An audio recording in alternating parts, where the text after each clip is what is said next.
Помните советское детство? Очереди за колбасой, обязательные демонстрации, но кто решал, как мы будем жить? Кто определял, что можно говорить, а что нет? Стабильность Брежнева или железная рука Андропова? Кто был настоящим хозяином вашей жизни в СССР? Сегодня мы разберемся, кто стоял за кулисами, и как эта борьба за власть повлияла на каждого из нас. Смотрите до конца, чтобы узнать, как выжить в эпоху перемен.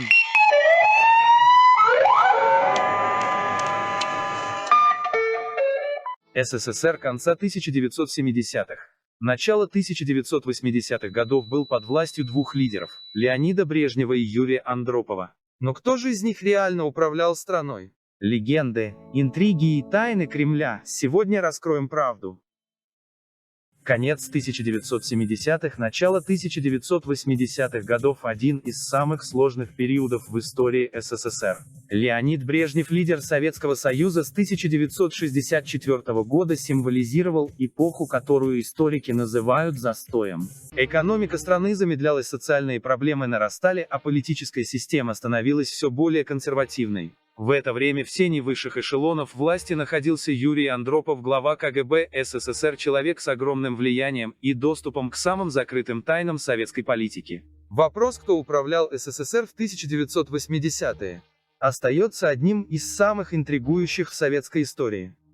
Леонид Брежнев не просто генеральный секретарь КПСС, он стал лицом целой эпохи. Его правление – это время стабильности, но и застой в СССР. Брежнев поддерживал идею сохранения статус-кво, избегая серьезных реформ и перемен. Его политика укрепила международный авторитет Советского Союза, но внутренние проблемы замедления экономики, бюрократизация, коррупция только усугублялись. Культ личности Брежнева был широко распространен, а партийная номенклатура укрепляла свои позиции, что делало систему менее гибкой и эффективной. Именно при нем СССР вошел в период, который многие называют эпохой застой, время, когда страна перестала развиваться. Юрий Андропов, глава КГБ СССР с 1967 по 1982 год и одна из самых влиятельных и противоречивых фигур советской политики.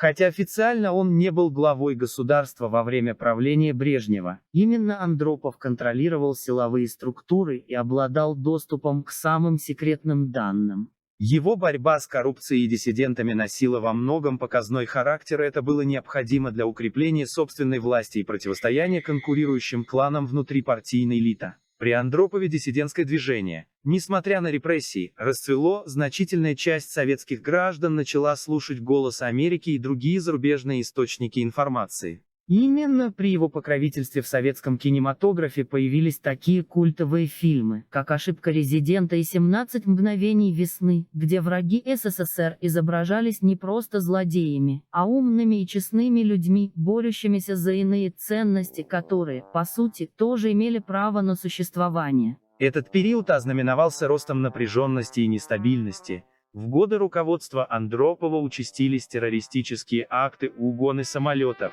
взрывы в метро и другие инциденты, которые подрывали безопасность и усиливали атмосферу тревоги в стране.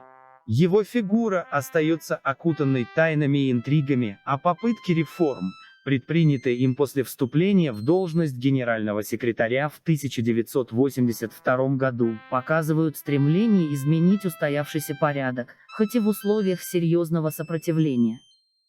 Отношения между Брежневым и Андроповым были сложными и многогранными. Хотя Брежнев оставался формальным лидером СССР, его здоровье и активность снижались, что позволяло Андропову наращивать влияние. КГБ под руководством Андропова контролировал политическую ситуацию, следил за оппозицией и обеспечивал лояльность партийной элиты. Многие эксперты считают, что в последние годы правления Брежнева Андропов фактически управлял страной, принимая ключевые решения.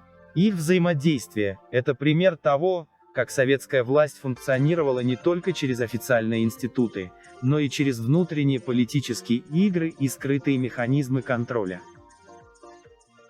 Юрий Андропов занимал пост генерального секретаря ЦК КПСС всего около 15 месяцев, и значительную часть этого времени провел на больничной койке, что существенно ограничивало его возможности по управлению страной. Тем не менее, он активно использовал борьбу с коррупцией как инструмент внутрипартийной борьбы за власть, направляя ее против конкурирующих кланов. При этом лояльных и перспективных чиновников, таких как Михаил Горбачев, Андропов наоборот продвигал по карьерной лестнице, что свидетельствует о политической избирательности его кампаний.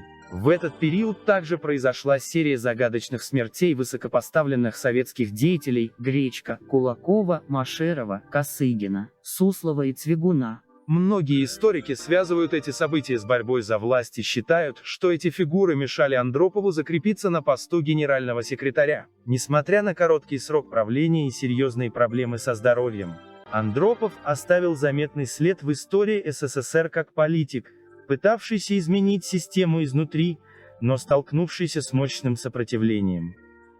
Итак, кто же действительно управлял СССР в конце 1970-х, начале 1980-х? Леонид Брежнев как лицо эпохи и символ стабильности, или Юрий Андропов, тень за спиной, реальный игрок за кулисами советской политики? История показывает, что власть в СССР была сложной и многослойной, а истинное управление происходило не только на официальных трибунах, но и в закрытых кабинетах КГБ и партийных структур. А как вы думаете, кто был настоящим хозяином Кремля в те годы? Брежнев, Андропов или некто другой, скрытый от нашего внимания?